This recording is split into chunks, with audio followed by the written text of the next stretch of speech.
Assalamualaikum warahmatullahi wabarakatuh. Perkenalkan, saya Sobri SPD MPD, calon guru penggerak Angkatan 6 dari SMP Negeri 1 Bengkulu Tengah.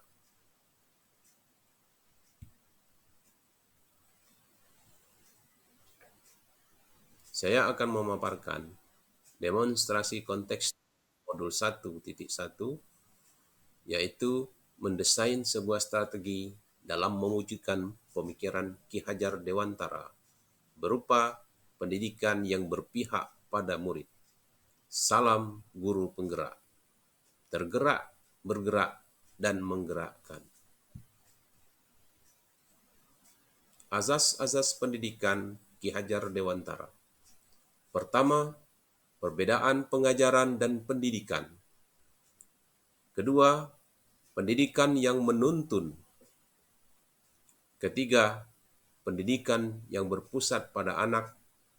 Keempat, pendidikan yang sesuai kodrat anak. Yang kelima, pendidikan budi pekerti.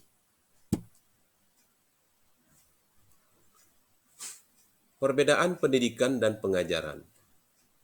Menurut Ki Hajar Dewantara, pengajaran merupakan proses pendidikan dalam memberi ilmu atau berfaedah untuk kecakapan hidup anak secara lahir dan batin.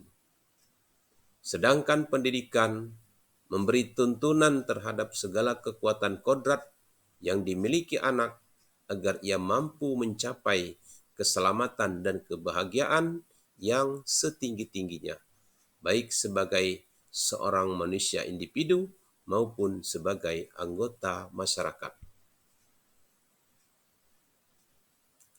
Pendidikan yang berpusat pada anak. Menurut Ki Hajar Dewantara, pendidikan harus berpusat pada anak dan dilaksanakan dalam suasana yang penuh keterbukaan, kebebasan, dan menyenangkan. Pendidikan harus bersifat holistik, yaitu pendidikan yang membentuk insan berkembang secara utuh, meliputi olah rasa, olah rasio, olah jiwa, dan olah raga. Pendidikan bertujuan menuntun siswa. Menurut Ki Hajar Dewantara, tujuan pendidikan yaitu menuntun segala kodrat yang ada pada anak-anak agar mereka dapat mencapai keselamatan dan kebahagiaan yang setinggi-tingginya, baik sebagai manusia maupun sebagai anggota masyarakat. Pendidikan itu hanya dapat menuntun tumbuh atau hidupnya kekuatan kodrat yang ada pada anak, agar dapat memperbaiki lakunya, hidup dan tumbuhnya kekuatan kodrat anak. Pendidikan memfasilitasi anak memperbaiki perilakunya untuk menjadi manusia seutuhnya. Pendidikan sesuai dengan kodrat anak. Menurut Ki Hajar Dewantara, bahwa dasar pendidikan anak berhubungan dengan kodrat alam dan kodrat zaman. Kodrat alam berkaitan dengan sifat dan bentuk lingkungan di mana anak berada, sedangkan kodrat zaman berkaitan dengan isi dan irama. Kodrat alam merujuk bahwa anak sudah tumbuh dalam kekuatan budaya lokalnya, sehingga siswa dididik tidak boleh tercerabut dari budayanya. Kodrat zaman menunjukkan bahwa pendidikan harus diimplementasikan menurut zaman siswanya.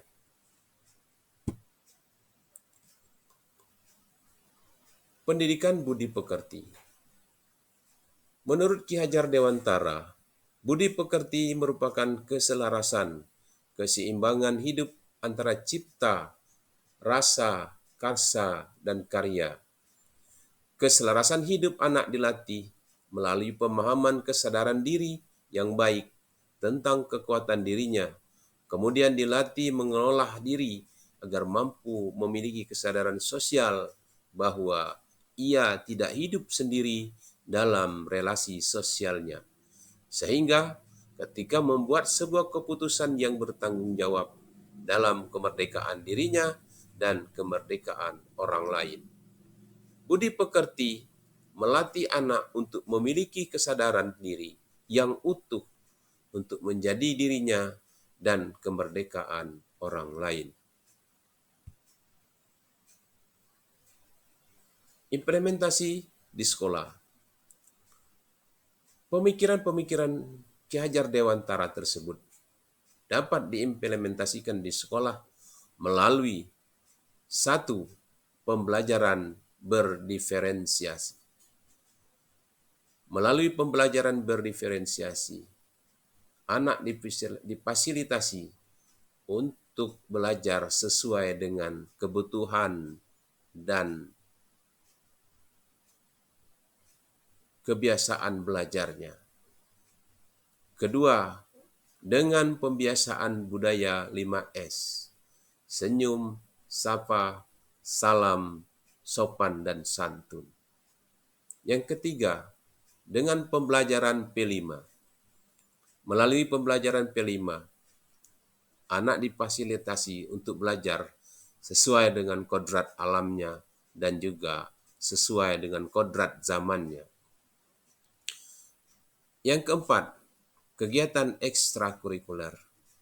Melalui kegiatan ekstrakurikuler, anak difasilitasi belajar sesuai dengan kebutuhannya dan minat apa yang dia inginkan.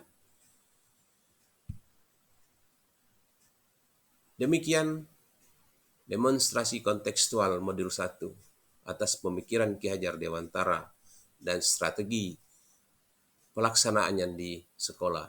Terima kasih atas segala perhatiannya. Wassalamualaikum warahmatullahi wabarakatuh.